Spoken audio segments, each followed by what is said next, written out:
Rumi said, if words come from the heart, they will enter the heart. Last year, I spent 145 days walking across the land I call home. I started at the edge of the sea and walked through heat, dust and rain until I reached the soft snow of my beloved Kashmir. I wanted to know precisely what it was that I loved. Was it this land? Was it a people? Was it a set of ideas? Almost immediately after I began walking, my knee started to pain.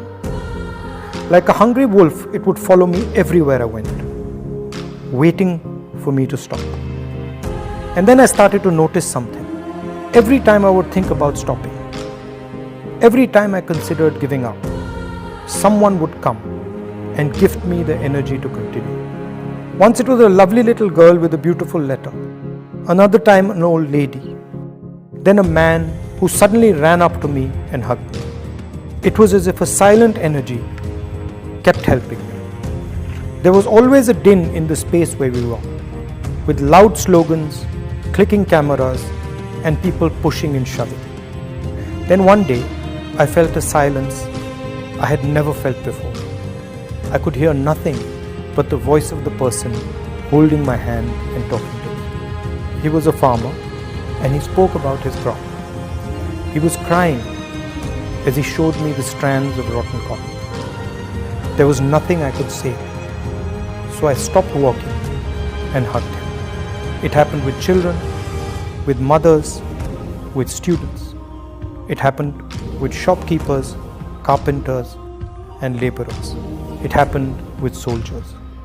Now, I would almost never hear myself or the crowd. My attention would not move from the person who spoke into my ear. The object of my love had suddenly revealed herself. My beloved Bharat Mata was not a land.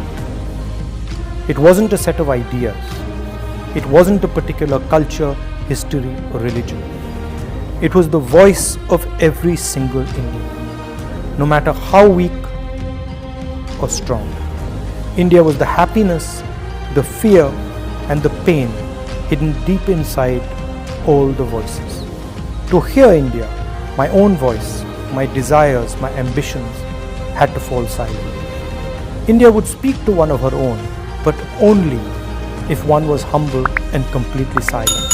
How simple it had turned out to be. I had been looking in the river for that which could only be found in the sea.